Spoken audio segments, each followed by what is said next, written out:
waffe Yesu Kristo obudde butambudde twali tufunye kayimba naye tugenda kutandikirawo n'okusaba ng'enteekateeka bweri tulyoke tube nga tutandika okuyiga kwaffe okw'olwaleero katusabe tulyoke tutandike.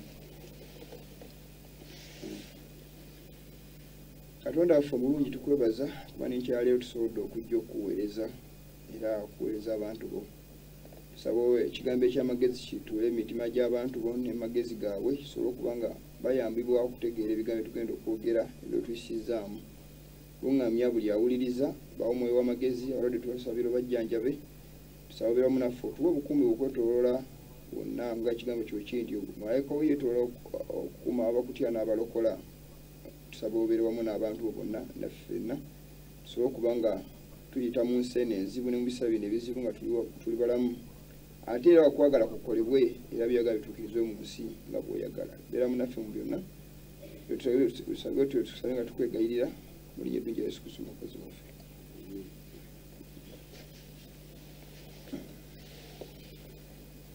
Oza abaana ba Katonda ebigambo by'okwogerako weewaawo bingi naye tusabira bonna abalwadde musobole okuwonyezebwa olw'ekisa kya Katonda.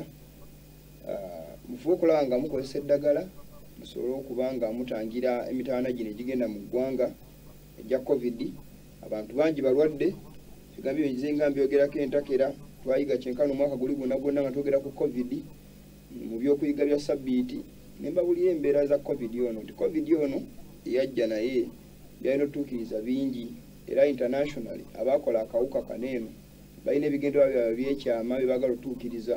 Amateeka mangi gajja kuyitawo, restrictions nyingi zigenda kuteekebwawo nga wentera okubagambako webali bakuba ekibuga kya webali bakuba Twin Tower bagizimba specifically kuyisa amateeka ga New World Order era teryasobola kugawakanya kati kubanga olw'okuba Twin Towers gavumenti yagamba twetaaga okola nga tuyisa amateeka ampya okukontrolinga abasajja abakola ebyo bitasaana oba bannalukalala. So amateeka ago g'abannalukalala gazingiramu n'okumalako abantu eddembe lyabwe, restrictions okola nga omuntu taba na mirembe kugamba nga talina privacy okubanga buli amasimu gatrackingibwa gawulirizibwa amaloboozi kamera ziteekebwa mu ekitundu. Yes biyamba ku security naye nga ate behind that abasajja abateekateeka enkola zino okubanga zigenda mu maaso balina ekigendo ekyokulaba nga bakontrolinga ensi okulaba nga ebeera mikono gyabwe mu ngalo zaabwe ttaano.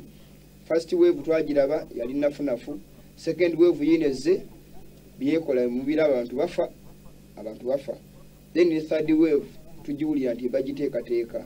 So kyebagala golo yona njya kibagamba ekigambo kino abantu abasinga mu kinyoma temukitegeera era mwingaba kiringange nekitasoboka naye agenda za coronavirus kuyisa national Sunday law. Ojja kumbuuza how naye nja kubanyonyola ebigambo bino ku Ssabbiiti nja kugenda byebanyonyole bagenda kukozesa batya coronavirus okuyisa Sunday law. Nze nga tubiyigako emabega ne climate change era bagamba nti ekyayita akawuka kanene ekyakagolokosa okuva mu ttaka eyo tikubanga ensi gundi nti waliwo ice yasaanuuka simanyi olwa climate change enkyukakyuka y'obudde n'abanga kava mu ttaka eyo naye nti kaali kadda ka myaka gya 10 egiyise kabadde nga mwekalimu nkaasirika naye nti olw'enkyukakyuka y'obudde kavaayo. So baagala okulaba nga bateekawo okuwummula kubanga ensi ewummula nga bateekawo lunaku Sabbath ensi efune Sabbiiti nga Mukama yagamba nga abaana ba Isirayiri mu ndagaano enkadde nti lunaku emyaka 6 munaalimanga ettaka lyammwe n'omwaka ogw'omusanvu gunaba ensi nefuna ettaka linafunanga Sabbiiti yaalyo. So baagala okuteekawo Sabbiiti buli wiiki naye Sabbiiti tujje tukitegeere. Sabbiiti nze nga kituyiga wano ne mu bifo ebirala byonna tuze tuyiga abazze bafolonga puroguramu zange nga njigiriza nti Sunday yateekebwawo olw'obujeemu wa papa wa creating Sunday. Bible ite nawe supporting ya Sunday.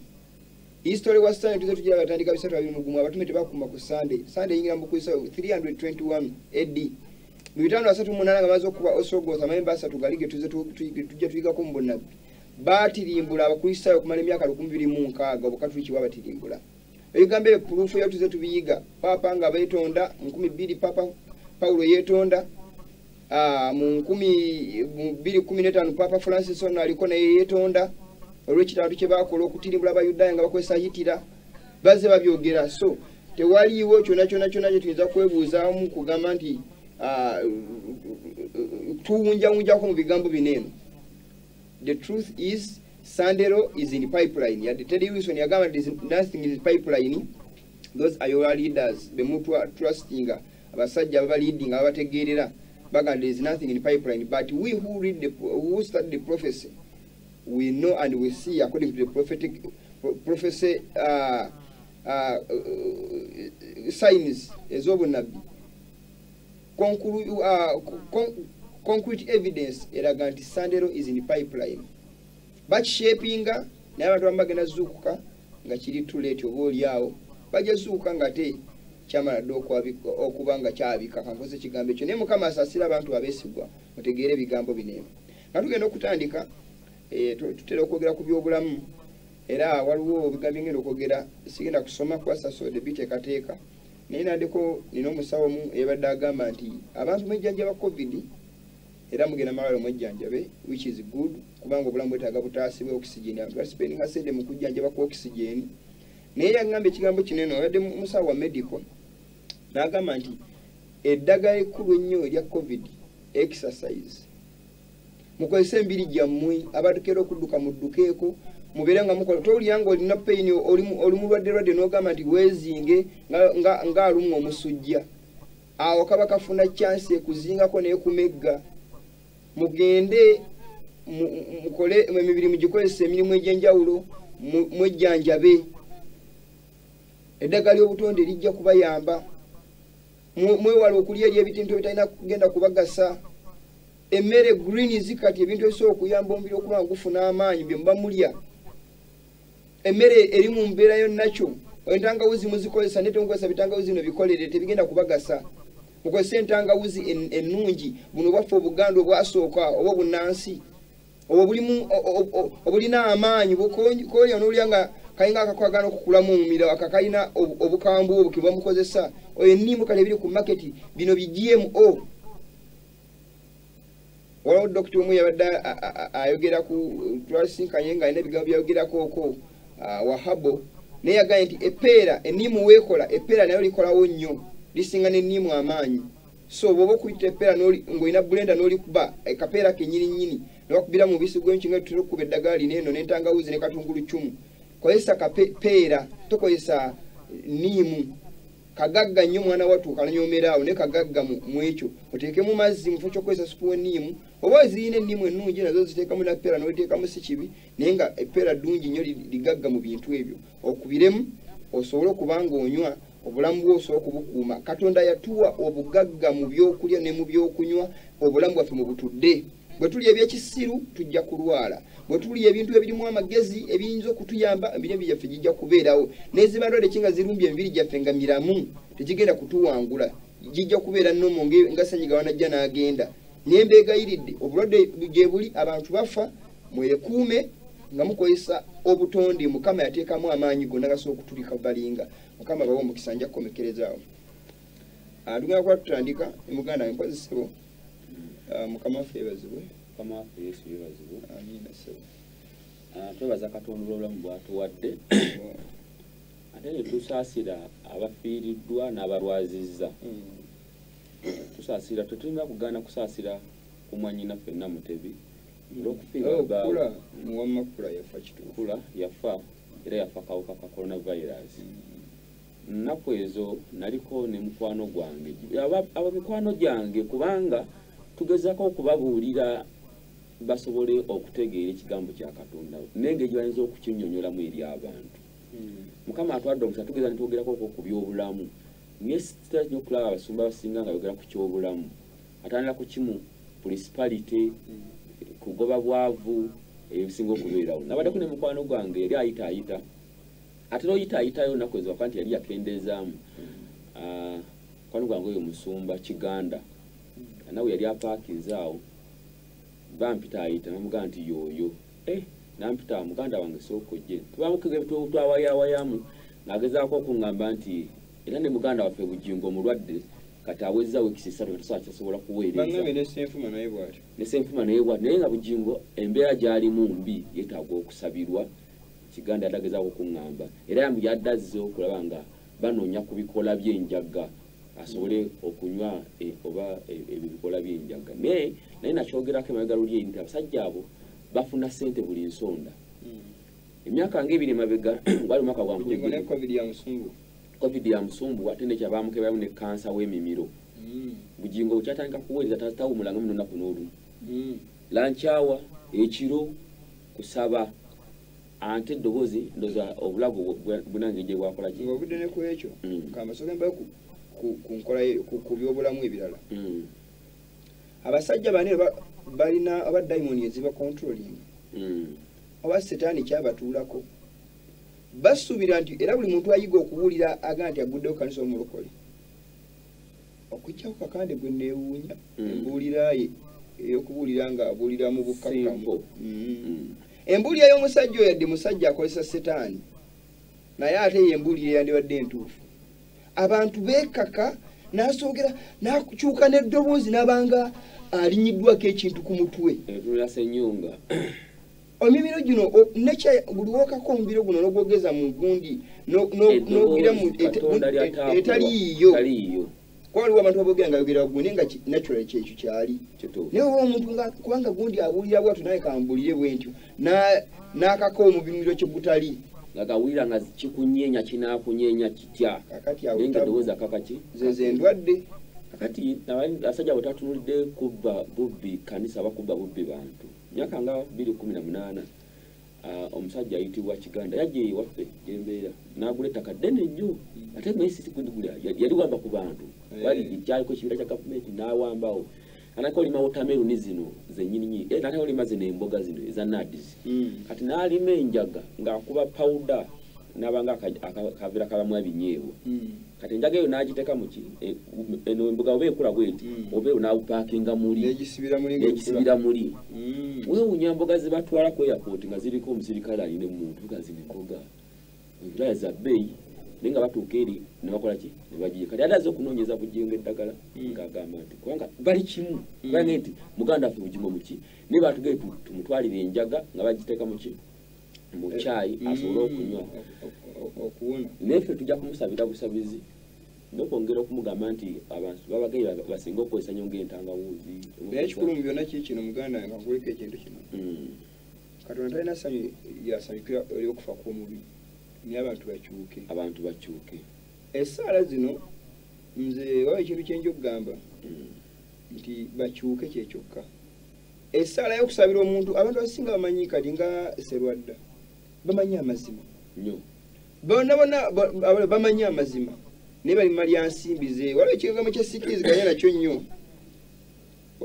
byonna bireka mikono gya Katonda naye Bayibuli nti akyusa okutuuka okutawulira amateeka n'okusaba kwe kwa muzizo nze essaala gyinza okusabira omuntu nga amanye ekikyamu kyatambuliramu ate musabire Mukama amukolere ng'amujeemera essaala Mukama tajja giwulira kubanga abantu bajeema okuggyako atamanyi ng'ali mu kubula mu butamanya Mukama amuyamba kiba Yesu Kristo we yajja okukola emirimu gye ku nsi yagenda nga n'atuukirira abantu bambi abaali mu kubula nga tebamanyi bali mu kibire nga tebayambiddwa era najja n'abasooka balaga omukwano gwa Katonda bakabona bano abali beefudde bannaddiini nga baava ku nkola ya Katonda yabeeyawulako kyekigambo kyogera nnyo bannaddiini lwaki saagala nnyo ku miitinga zinange bannaddiini basajja bano balina amalala kyekisooka ekyokubiri beenoonyeza byabwe babbi baamala dde okutula mu dokitrini zaabwe zaamala dde okusensera mu mitima gyabwe baagala byanfuna bitibwa byansi eno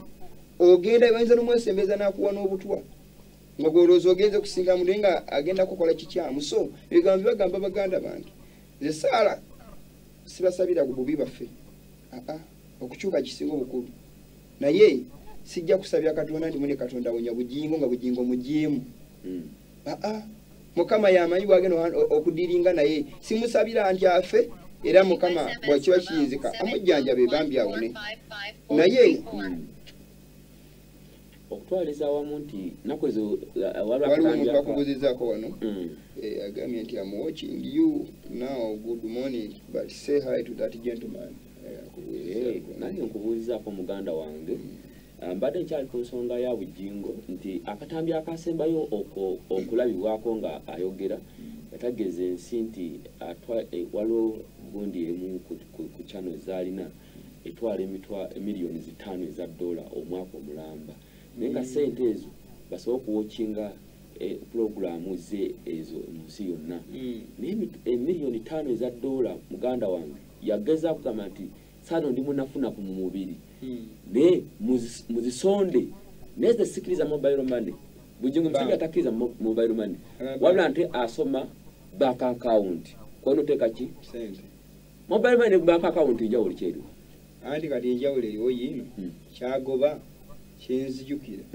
ayagala nti kuteekayo dola kubanga abeera dola account iwe balenyi era amanyi omuntu era omusajja omu yagala nti bubbi bwa bujingo abantu babba amagezi nti wawe yabawo abantu binaga nti twagala sente mu dola twagala dola yagamba leta mu dola naye bwogera forex bureau tebavungisa dola emu batandikira mu dola 5 kali nga amanyi buli muntu average ayina tutandikira mu dola 5 okutransi tajja kukka wansi wakati nabagaga banayenga masenyonga kusanga senyonga agaba mobile money good number so ngageza ngo miliyoni 5 eza dola nali nkutte ku sente empitirivu ne miliyoni 5 twagenda ke China egule motoka sentu akahowo biriawo biri x ne muzeyi twagwe motoka tubisimba okuva ku kanisa ne bituuka empereero nga bize neza ali sente ki nyingi ne miliyoni 5 eza dola muganda wange kiba kintu ki kinene nena akade kagena muganda mali jagaddeko wakatadde ndaboko bachala katugende tukalabi tunagwako mbeko byenjogera katono katugende ku lutimbe.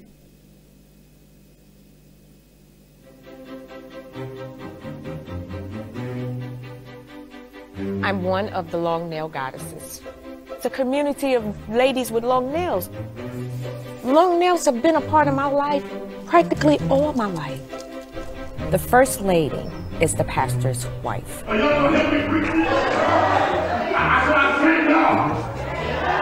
Traditionally, first ladies have big hats, short nails, and I'm a first lady with long nails and fascinators. Tradition doesn't define me, so why would I cut my nails for church? If I can't come in being who I am, what good am I going to do for anybody sitting on any one of these rows?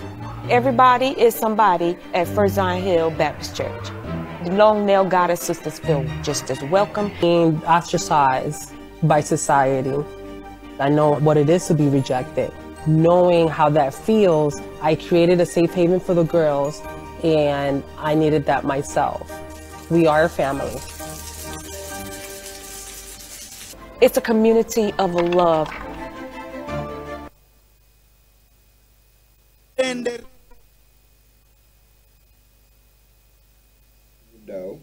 Katambya kola kinna kaleese. Nze ntera nnyo okulaba amakanisa mangi okwekolako kususse. Era naye badde kanisa. Ate oyo omukyala badde balagenya badde pastor's wife. Naye kati ebibikirira na bukiranyi. Ekigambo kusiga njala n'okuteekako enjala zi artificial kinganga omuntu okuteekamu enviiri ezi artificial. Katonda yatonda omuntu ng'atuukiridde. Era Bible eri plain ku nsonga y'okusiba enviiri oby'okwewundawunda eby'okwetonaatona. Bible eri plain. Naye obwensi wetuuse oba wetutuuse mu kiseera kyaffe kino abantu beekozeeko ne banyuma obutonde bwa Katonda. Katonda bwe yatukola nga tutuukiridde tweyongeddeko bingi byetugunjizza. Nzijukira ekintu kimu Mukama kyawa omuntu ng'amuteekako waali kwambala okubika ku nsonyi ze yekyambalo kye yamukolera. So okwambala okubika ku nsonyi okwambala okubikako olw'okutangira obuzibu bumu it is biblical. Naye ebintu abantu beeteekako okwewundawunda okweyongerako bintu si bya bukristaayo. Mulabye enjala abakyala we zibalina era omuntu alina enjala ze ennyimpi asobola okuseka n'agwa n'eri. Naye nga nawe alina enjala ennyimpi nga tezituuka kwa zaabo bakyala naye tuweesa Mukama kitiibwa. Amakanisa mangi mu kiseera kino oba gatunuulidde even pastor's wife osanga omusuka mukyala musumba ng'alinga nga malaaya awedde emirimu. Busikati akubye mini ayambadde asize emimwa, asize amaaso, enjala azikoze, kwegamba nga olaba omusege wabula nga ogwogerako ekigambo kimu haleluya notigenda nti eno kanisa. Nze ebigambo ebiseeseeyo ebisinga sirina njiri nnyo yakusanyusa abantu, ebyo byannema. Era ebigambo ebyokwogera abantu bamwenye basanyuke byambula, ne bwengezaako biyigayiga sibiraba okujjako ebyobutuukirivu n'ebigambo ebyokugamba nti omuntu muleke nga bwali kubanga njagala emikwano n'okusiimibwa abantu baleme kunyiiga. Ekyo tekiriwo. Abantu abasiige abatonatona emibiri gyammwe, abantu beekolako zittatu, abantu batusene kuleva eteeka ttatu ku maaso. Njabalaga ebintu ebyo lumu nja kujja n'akatambi ka ttatu. Abantu betadde ebima buli kifo nolaba nga alinganga gundi ekintu kye batonyetonye ekyo bataddeko ebyumayumayi yalinga Christmas tree. Naye baganda bange ebigambo bino byebagamba abantu balowooza obukristaayo kukkiriza Kristo, but works must accompany faith. You cannot be with faith without works. Obeera bukristaayo bufu. Kyova ndi kati ensinze ekyuse 7 women abakazi 7 bekute ku musajja omu. They are Christians but with a pagan acts and deeds. Baganda bange muzuukuke. Ensi obukristaayo bufunda ebintu bingi ebingidde mu bukristaayo bitalimu. Naye kijjaga tutandikeko mu kiseera kino nga tugenda mu maaso yensonga y'ennimi kubanga obudde bugenda. Njagala tudde ku lutimbe tuwulize ku nnimi ezo tulina Bayibuli wayogera ku kigambo ky'ennimi. Kwanza nga nkibasuubiza entakera muwulize ebigambo bino. Katugende maaso ku lutimbe tuwulize ebigambo bino. Keribombro yerebo, shiribombro yerebo, erikala yalaba yalabo, ndele kelembro yerebo, shiribombro yerebo, erinde reke ribambra yalaya, landa la yalaba ye, ele kelembro yerebo, shiribombro yerebo, erikala yalaba yalabo, elende reke ribombro yerebo. Go deeper, somebody, go deeper, go deeper, go deeper. Your head will be anointed. Elibombro yerebo, shiriba yala yalaya, rekelinde rembroye, erinda la yalaba, randa yalaba yebo, ereke rende reberebo, shinda la yalaba ya, oreka la yalaba yalabo, ilanda la yalaba ya, erekelimbro yerebo, ole kala yalaba yalabo. Deliver you, the Lord will answer our prayers in Jesus' name. Father, Rimbro Goshete Kimbro Doshetara, Ribro Doshete Kimbro Doshete Kiribro Doshata, Rabrederebo Shoto Korombre Darashete Kiribro Dosheta, Rebrodo Jipra Kashandara Mrodo Jimbrige Sheprekosheta. My Father, may you. Ozi bobola byakatambi ako akatugenda kaddamu kujja katandikidde akoyo tomusembera ko kajja kujja maaso n'ensonga lwaki njagade tusembyeyo ne mulidde ennimi ezoogerwa ne Bayibuli ku kyennimi eyogerera tujjukira fena tuyasomera Bayibuli egamba nti omwoyo bwe yakka ku batume lumu yafuna baatandika okwogera ennimi ambayogera olukuleeti abayogera naye muli ekigambo ky'ennimi wano Bayibuli bwegamba mu kitabo kya Bakonse ekisooka 14:27 Bayibuli egamba omuntu bw'ayogera olulimi boogere babiri oba basatu era mu mpalo omu ategeeze. Eruzungu egamba etya, if any man speak in an unknown tongue, let it be by 2, babiri babiri, or at the most by 3, obanga bangi nnyo basatu, and that by course, and let one interpret, leka omu avunule. Olulimi luyamba ki? Bayibuli bwe basomye wano wansaga nti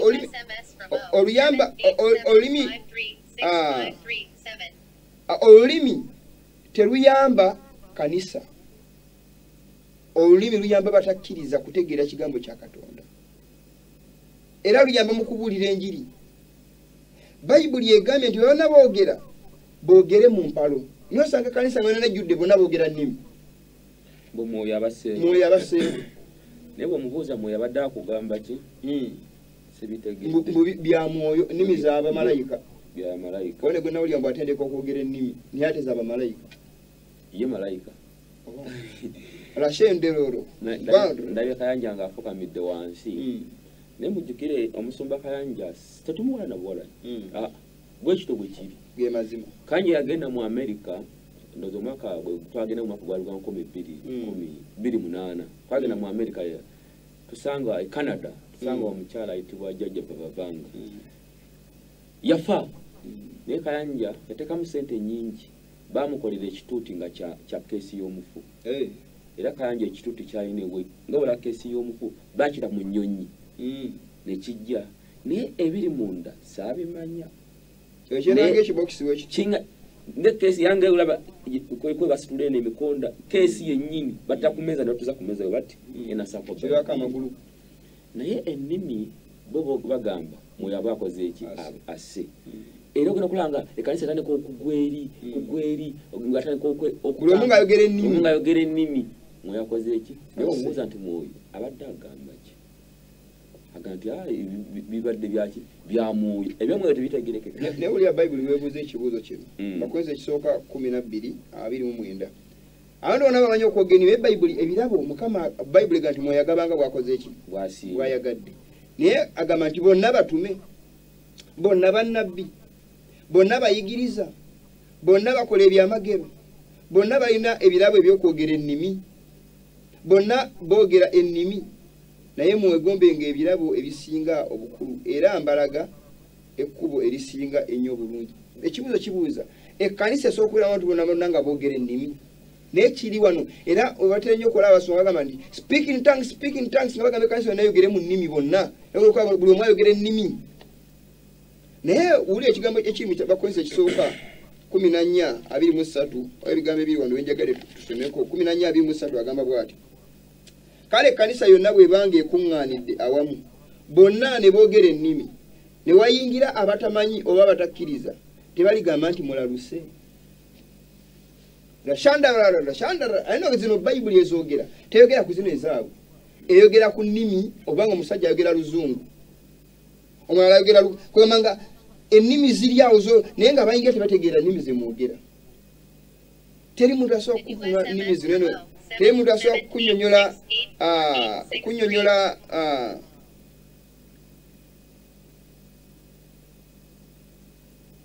muganda wange ono agambye nti please Kiria, I have been inspired by your messages and I'm willing to change, so how can I access you people? Agambye wensambya muganda wange ndoza tujja kubanga tuwuliziganya ku simu nga tumaze okuyiga wano ojja kutukubirako ku namba ebanja kukubirako ku namba kasanji funye twongere tuwogere ebisinga kaawo mpozi Bible yegambye nti bonna sibabira bantu tebasobola kwogera nnimi kuba tosobola kuba tumusobola kuba ekkanisa yona nanga ekiyamba ekkanisa eno for the edification of the body of Christ olw'okuyamba omubiri gwa Kristo ono bwayogera olulimi nze nenzivuunula batera kikola kale ku bituuti abamu omusajja omu abulira omulala bavuunula era agamba bwe kiba kisusse nnyo beere basatu omwana asobola okwogera oluzungu onayogera olukakwa mwana avuunula nga za mu Luganda okiraba ndowooza naye ate woosanga abasajja bonna nga boogera lukakwa balwogera mu basajja abanyolo gamba bano abasajja balalubi batubuulira bakola biki kale omusajja woosanga agera rashambrarara rakatandarara asaba essala gyasaba sigitegeera bwagamba nti mukama bano batte bonna bali wano n'ategeera ntya tekyeragisa kusaba ssaala nga abantu bosaba tebagitegeera so era abo bava mu nnimi nga bwogambye bagamba nti byetwogedde bya mwoyo nnimi za munaffe tuzibitegeera mwoyo amaze kukkani tulyoka tukola ki singa okuneewunyisa twatambula nga ogendako mu America ne muzeeyi bwe yatuuka ngeri yafuna nga bamuvuunulira mu luzungu lweri bamuddaje mu Luganda ye bw'abeera mu kanisa ate ayogera luzungu n'omuntu ajja mu kasengeke si bonna tebaba bamanyi oluzungu kyokka amanyi ti Munnayuganda naye ate namudda mu luzungu si ekintu ekyo kinnuma nti naye wagenda e Bulaaya waba bamuvuunulira mu Luganda asobole okutegeera kibagamba bakuba baganda bano tebateekako mannya naye muganda waffe yeebaza atwebaza okuweereza mukama akuwa omukisa so ebintu by'ennimi ebyo bintu bizibu eri abasajja abo kakati nowulira mukama bwagambye kuyita mu muganda waffe Pawulo Bakolinso ekisooka 14:21 agamba nti naye obanga tewali ategeeza oba avuunula asirikenga mu kkanisa oyo w'ennimi asirike ayogerenga mu mmeeme ye ne Katonda kayanja badde ayogera bushambalala alina byogera mu mutima gwe banga uli wabyogera mukama bitegeera abyogerere mu mutima nesimanyi gwanga lyogera lushamba dala shaka sirimanyi gwanga kyeri era lyategeeza bigambo byo baba malaika abagera batyo so baganda bange bigambo tubyogera kyewunyisa ensi bwetu bwefaanana era yenjigiriza yembulire eri mu kiseera kyaffe kineeno yembulire gye babuulira kifuuse kya bulijjo kiri nomo omuntu ayogera bwati ebirimi bye n'abalekawo n'agenda anagamba praise the Lord n'agamba mukama yeebazibwe olaba ndowooza so ebigambo bino eno ebyokwogera ennimi yandibadde mbisinzaako wano abaddewo ku mufu omu twaziise olunaku lw'eggulu naye wale badde balokole naye omuwala yafudde emyaka 22 naye omusajja yasabisiza bamugye saidi z'ewakiso n'atusiisira n'aga nti yawadde emboozi yalwana n'empologoma empologoma era n'agikuba alinga Daudi n'agikuba n'ayitawo emboozi ndala yalwana n'omubbi omubbi ng'alina emmundu omubbi wabeera n'emmundu balwana kuba ku ssaawa 6 ez'ekiro paka ssaawa 9 ogw'ekiro naye yafundikira ono agudde wansi ono omusumba yagwa wansi mune n'amugamba nti oyo tumumaze emboozi yajogedde nga balwana bameka nafuna nagamba mune n'amugamba nti wekoze tumaze naye ku ssaawa 6 ogw'ekiro oba mutwala mu ddwaliro emmengo bamutwala namba 6 si mu kitanda namba 6 naye wayitawo essaawa ngezi omubbi gubadde balwana naye ng'ali ku kitanda namba 10 ono akyali emmere eyaleero oli emmere abantu agenda omusajja ono mulimba mukiba yogera mu 6 ssaawa 6 ogw'ekiro paka kusa nga balwana n'ow'emmundu naye age enjiri y'omusumba ono yaki andi olaba abasajja bano obuzibu bwabwe baagala nnyo talina ade n'enkwabwe yatutaba nti muna bamukuba amasasi abiri nga kyekano baagala nnyo okwogera ebyemagero babe sympathized babasaasire era balage mukama nga byabakolera ebikulu ebinene eby'amaanyi nze mukama yankolera kino nayogera n'enjiri era waliwo mukyala wange omanyi ali mulokole ali makanisa ago gabalokole naye yaŋŋamba ebigambo byo nagamba nti baayinanga omuvubuka nga buli wangira mu kanisa awa obujulizi ye butuka ku ye yekka nadde ntuse mu taxi nadde tuvuge emotoka omusajja emotoka nemuwabako mukama nanja nejja nenjikwata sengi nejinya nenjiza nga yebyo buli sande wajja byaleeta nakubenga nezama amina nezifuuka amina naye musajja yadde anyumya abalokole bazibu nnyo yayongedde era abantu bamukyalenjeza ennyo nakandi gwe buli kimu kituuka ku ggwe anti olaba abaganda kamaleko ekintu kino zera kyetera okugamba abantu nga tuli mu kanisa abantu basuubira nti ebyamagero olina kuba nga obadde omusolo gwasema ekkuluma oba negugwali negugwamu amaanyi oba nogukuba oluli negufa naye abantu beerabire nti n'ekyamagero nze okudda wano n'entemya it is a miracle okudda wano n'enjogera nga njogeza emimiro gyange it is a miracle okwogera waneeno nezisomoka breathe and breathe out kyamagero osanga omuntu nga ayina amaaso tasobola kutemya ng'eriiso kalu omuntu okumira omirizi amalusu ne gayita mu mirono nga towulya pain it is a miracle era abantu kizibu nnyo okugamba mu kanisa libadde bwemwawo y'obujulizi nolyoyoli ng'agamba nti nebaza mukama kubanga nkyatemya nebaza mukama kubanga nkyamira amalusu nebaza mukama kubanga ntambudde nentuuka ku kanisa no bitwalibwa ng'ebintu ebiri nonsensere baza n'okuseka kayewulira n'ebyamagero ebijulizi bwawayo obujulizi ng'abantu balowooza kiri automatic olina okubeera mulamu olina kutemya olina kussa naye tebamanyi nti waliwo abantu gwe bagamba nti kati mira ku malusu nagamba sola gayisaawo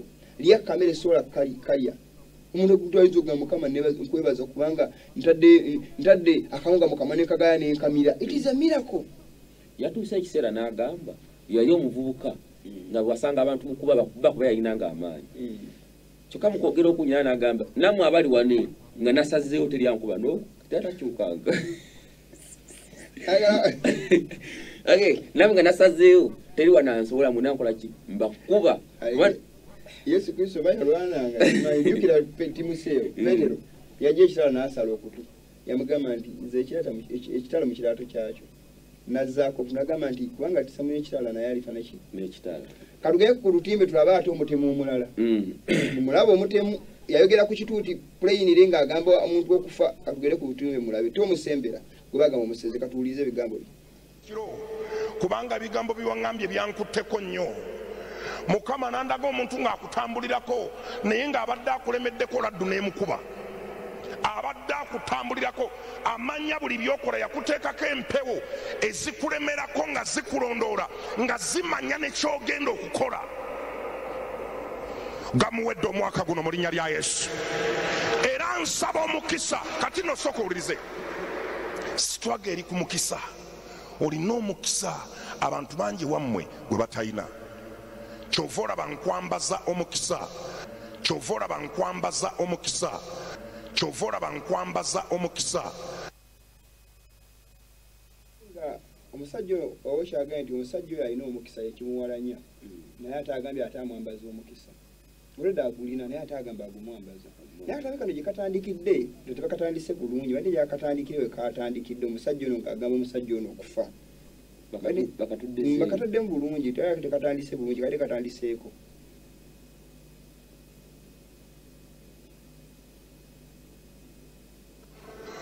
Waliwo omuntu akutambulirako naye omwaka guno bw'ataakuveeko agenda kufa. Akulemerako nabadde nkusabira ekiro kubanga ebigambo biwaŋŋambye byankutteko nnyo. Mukama n'andaga omuntu ng'akutambulirako naye ng'abadde akulemeddeko laddu n'emukuba. Abadde akutambulirako amanya buli byokola yakuteekako empewo ezikulemerako nga zikulondoora. Akagambako simanyi naye engeri gye yabadde atandiseemu ekigambo sibifunye bulungi naye yagambye nti omuntu ng'alaga omuntu agenda okufa kubanga atambulira ku ono. Ebigenda ebiga byakusozi simanyi ba tekatandise bulungi yadde bikulu nnyo ku nsonga eyo naye ng'atulaba Mukama Bayibuli ega nti Sitaani ye mussi kuva ku lubereberye. Yesu yajja zibe n'obuki ndowooza Yokaana 8:4 sibe watyo. Yesu yajja zibe n'obuki Sitaani ye mussi okuva ku lubereberye. Naye abalabe baffe Bayibuli egambye nti Mukama agenda omusajja wuyo abuli agamba nti Mukama agenda kumutta agenda kufa bw'anaakulemerako. So baganda kamuleke ekigambo omuntu ayinza okiwulira n'alaba nga ekiri nnomu ekituufu. Oli yigayi yali mu kanisa n'agamba mubadde mummanyiira ngenda kujja omwana w'omulamu bw'ensi eno n'amujja mu bulamu bw'ensi mu kanisa makati uno mutwala mukamukutwaleko ate sigenda kumuzuukisa omwana n'agenda nekyayita katambi ng'amuzuukisizza. Ate kati era bibula kubanga bakozesa ensimbi n'amaanyi okulaba nga babuzaabuza. Emisaayi gy'abantu egyo bagenda kugidda luddawa. Era bwe ndaba taata wange Nabbi Samuel Kakande saddaaka ezikolebwa ku kanisa atimbula abaana abatalina musa kanisa yeri mu kuzimbibwa ekizimbe kinene bigambo byogera sibikutulamu yadde naye ekizimbe kizimbibwa ffe tumanyi ddiiro ezikutulwa awantu awo abantu bakutula ddiiro naye nga ddiiro ezikutulwa za kunywa omusaayi gw'abantu kuba oli azimba obuzimbe buli ayitawo n'akiwaana toyinza kutayitonda kisayo maaso go. Naye muganda wange kiyimiridde ku bisaayi gy'abantu. Abantu bajja kulowooza nti abantu abamu kati bantu bagenda kukozesa akakisa kano nti coronavirus tugunde wayafa coronavirus oba yagenda n'akawuka oba yagenda Bulaaya yapangapanga abantu be n'abagamba nti mbatwala Bulaaya. Mugenda kukola n'abateeka mu kibaasi kye n'abateeka mu moteri ez'enjawulo ogenda ku Lwamukaaga so nga bagenda okukutuyirira bazimbe ekizimbe. Bayinjiniya kimanyi kitengi mukimanyi waliwo omusajja ayitibwa Engineer Patrick James Rudigo mugaga very rich man. Ddiiro ezo nti ku kanisa awo gosi bakola kizibeera omusaayi oguyiika awo n'abaana bo. Sajja omu yatugamba watwala Lumakindi Royal College nga nsoma senior 6 Royal College ya General Muhoozi naye yatugamba nga bw'obonyaabonya abaana b'abanno n'ababo bajja okubabonyaabonya. Kati so ensonga ekiba kikutuuseko akutegeeza n'abalala bali mu ddiiro ezo twamala olw'emiza ekizimbe ky'omugagga kabafe naye n'abamu. Ate era Mukama asaasire naye abantu abali mu bibiina ebyo muzuukuke. Abasajja bano bali ku bizinesi balina bye beenoonyeza byabwe. Mujja kuzikirira wereere mu byo mutamanyi. Bayibuli eri plain abantu abasinga bagamba nze tebinkolako ekikulu kasitamba nga nfuna obugagga n'ebyenjagala. Naye Mukama ajja kubazikiriza. Tubabulidde amazima twogedde bino Mukama byasobola otuwa okubagamba naye tugenda singa tukola omulimu anti nze nabagamba nja kwogera amazima Katonda paka wendisa ogw'enkomerero oba paka Mukama alidda mu biro ebyo mu bbanga n'akomawo ono abadde abuuza ate pastor Tom abuuza pastor Tom Mugerwa abuuza Tom Mugerwa tuze tumwogerako endakira Tom Mugerwa nti naye musajja mufere era ye omusajja alina ekkanisa ebbiri ku kyaki ye ekkanisa emu y'abakadde emu y'abapya zonna baasaddaka kanisa y'abapya baasaddaka muwala wa Kijoofa kanisa ey'abakadde baasaddaka omukyala ayitibwa Maria Mange so kanisa bbiri era buli nnaku z'omwezi 4 Tom Mugerwa emutumbe atwala saddaaka ebbeeta eri mu kusozi bayita Wajjinja endiga amagulu abiri omuwala batwala muwala ali virgin gwe batwala ye endiga y'amagulu ameka ngani bujingo ya saddaaka embeere 14 so baagala virgin so Tom Mugerwa era namusisinkanako wa Haji Makanzaali nga 3 mwezi gwa 11/2018 bajja ne Ssenyongo oyo abaagala mbalaga amaanyi tata gyagajja so nembagamba nti omuntu wange gwalagira omuntu ng'ali lubuto naye abasse sisobola kukola ki abaze n'obukadde walinga mu 6 mu 7 nazindagawo kashimani baagala kufuna maanyi tetujja kufanga baagala kweyongerako kwangolede balina naye baagala kusukola ku TV ne muteeka olunga Mukama ogenda makinze kyensanyukira kyokka ebeera sikola ki ebeera saagala Bayibuli aga musoko onoonye n'ebirala biri bongerwako so ekyo tusooka onoonye Katonda ebirala bigenda kwongerwako bino ebyensi musenyu kiba tubagamba nti waliwo abantu abayimiridde ku mazima naye Mukama bajja kuba nabagamba luli nti tuyimidde ku mazima naye ate Katonda alina abantu bateekateeka abalala waliwo message ze basindika naye waliwo wendaba omuntu nga obwongo bufu nga spiritually kiwulenge njakozesa ekigambo kimanyize njogera ebigambo freely sisanyusa abantu naye waliwo asindisa message naye spiritually kiwulenge tategeera byayogera njibikugambye ate era sigenda kwejjusa ziragasabwa ekigambo kingenda kwejjusa weefulumye ekigambo manyi buli kigambo I will be giving account nja kuba nga nkisasulira nja kukiwoza maaso ga Katonda so bwe mpita omuntu ndi kiwulenge nkimuyita without regret okusinza ku byayogedde ne mind ye tetulina bye twenoonyeza wano nga tubulira enjiri tuyita mu bingi okulanga tubabulira ebigambo bineeno we risk our lives.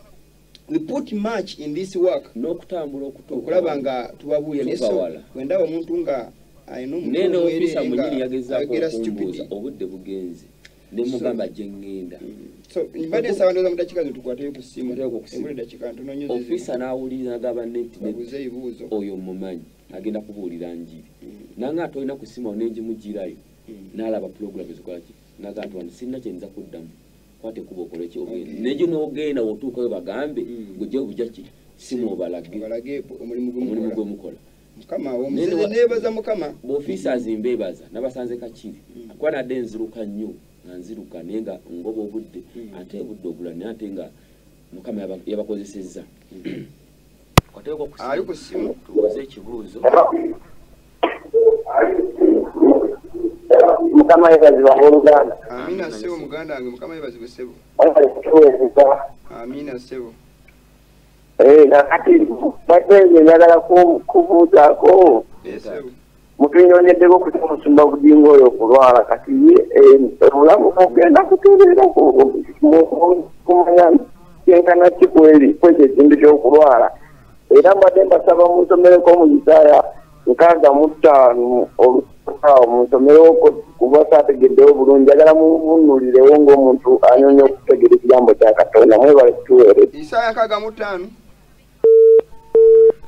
twasomyewo sesuubira mbugingo mulwadde kye kisinga obukulu nefe tusalira muntu musango Katonda ne waba Katonda yasinga okumanya obulamu bw'abantu wabula kye tusinga okwetaaga abantu abo bagende teri muntu agenda sigala ku nsi kuno naye bagenda okugenda mulamu obw'omugulu obulamu obulala nga bategezeza bagenda okufa nga bategezeza ate siteri bulamu bagenda muti bubuno wabula bagenda kuwumula mu ntanaze bayiddamu okutegeera nga Yesu akoma omundi ogwokubiri so bagenda kufa basirike kuba tuze tujja kuddamu tuyige ku kyokiga ky'okufa naye omuntu bw'afa tagendayo n'asigala ng'ategeera no agenda mu butategeera aba mu kusirika bw'osomayo kwesura ndoza ya 16 n'olunyi lwabiri nga mu 2 ayogera ku kufa nti ogenda tuuka ekiseera bakutwala egyo toyagala naye ng'onokola ki nenga sigama nti ogenda kuba owalira nti bikuluma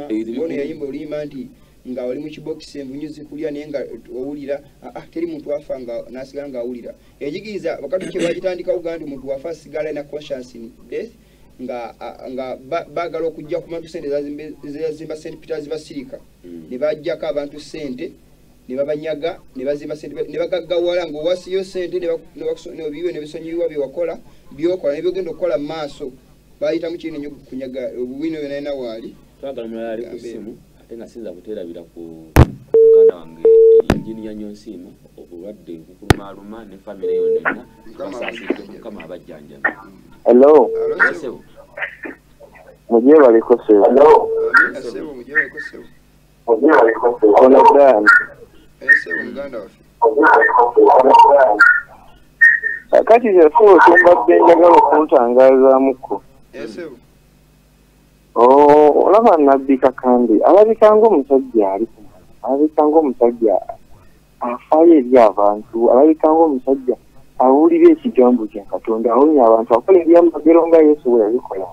Naye kati mbadde njagala mutwawulire wakati wa omusegene n'endiga mutwawulirewo nti kiki kyakola ekitali bibiriko kiki kyakola ekirabika ekisobola okulabika ku omuntu kyasobola okusongako ensonga n'agamba nti omusajja oyo kyakola kino tekiri bibiriko kikintu ekisinga okunyumya omuntu mbadde njagala muntu asemu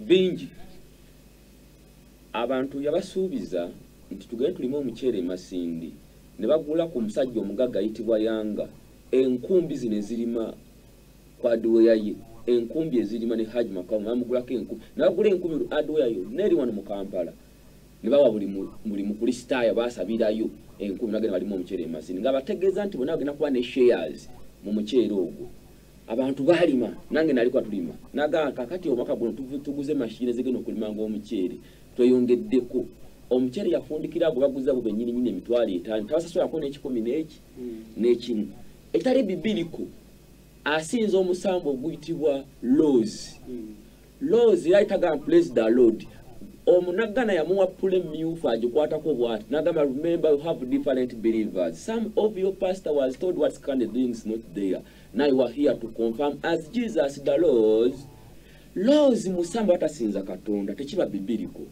Rose ayina abaana kuliko emisamba kuliko Johanna Ophelia ne Shuru Johanna yagaba oluzaalo era Johanna agaba oluzaalo yoyo atula mu muvule oguli empereerwe abusasula $225 asasula site kanso era omuvule gw'empere ogenda nga noteka singi bitano nga Yesu wanabika kandi empo oluzaalo bwe yagala abaana 5 ozaala abaana 5 abaana bozaalako zolo fe tuli abaana 14 naye abaana 14 ndiko omulenzi atya omu abaana 8 abawala naye nga bizolo omwana emyaka 25 nga akabanga enyanyagize akabanga pusi gende muyenga tankiruzoni oba fe tulizanye Kayihura oba kikomera kya Kayihura nda ku kyaffe tosobola kugendayo kubanga waliwo military bwe dakiika 10 emotoka ndala yakola ki yeeyitawo omusumba bwalwala agenda n'alambulwako kati bujingo yalwadde teri mpagenda kumula teri mutwalengeza tayina waabe tayina waasula nabbika kandi tasula muyenga asula ku Hamutawa wansi mu mpuku era mpaka dula ku LDC court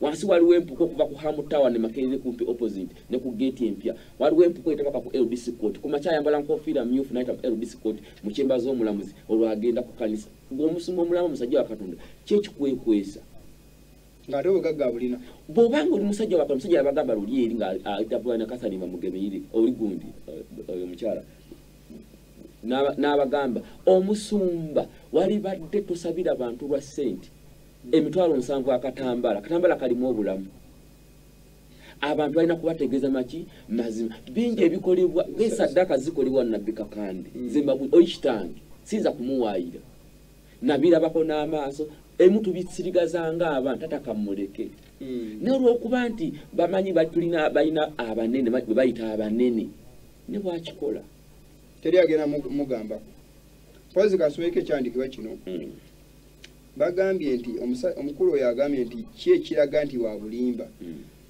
bwe tusomako mu kitabo kya Isaaya essula ya 8:20 bayibuli egamba to the law and to the testimony eyeteeka n'obujulirwa to the law and to the testimony, if they speak not according to this word, it is because there is no light in them. Today they take an obujulirwa. Bwe tebogera ng'ekigambo kino bwe kiri, omuntu yenna bw'abajja n'enjiri n'ebikolwa bye nga tebikwatagana na tteeka lya Katonda na bujulirwa bwa Yesu Kristo oba obutuukivu bwa Kristo, temuli musana mu muntu oyo. Omuganda afa ayogedde kusinza emisambwa. Ekiragiro kya Mukama ekisooka nga na bakatonda balala wendi, oyo Katonda mulala gw'asamira. Abasajja abamu nga tugera ku ekereziya basinza ebifaananyi tteeka lya Katonda, tubapima ku kiteeka lya Katonda, ekiragiro kya Katonda. Abasajja abamu bakozesa tayito za Katonda, bakalokole bayita baddaddi, tumanyi omuntu okumuyita spiritual daddy, it's not biblical. Era Yesu Kristo yatulabula temuyitanga mutukusi kitammwe eyo, Matayo 2:3-9. Kitammwe ali omu ali mu ggulu. Abakatoliki ba father, batata. Pope means father still. Kubanga yali supreme yagira yeyita Pope. Ne bana bayita ba father. Ne it is the same word. Tulaba abasajja ba reverend nya ya Katonda Zabuli 10:10 mu lunyirwa 9. Holy and reverend is his name. Erinnya lya Mukama liyitibwa mutiibwa. Tuwe tugenda mu kitabo kya Petero ekisooka essula 5:2. Olunyirwa olusooka Bible gamba nti omusumba mukulu alirabisibwa muli olw'engulu etayonooneka.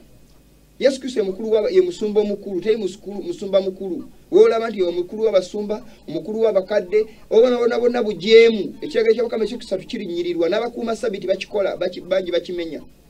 Basabasumba, archbishop, basabalabirizi. Kigambo kikyamu baganda bange. Kuvoola Katonda kweyita tayito ya Katonda. Abamu balinyirira sabiti ya Katonda, ekiragiro ekyokuna. Bakirinyirira. Abalala babbi, balala basinga omude wabawezi sadaka.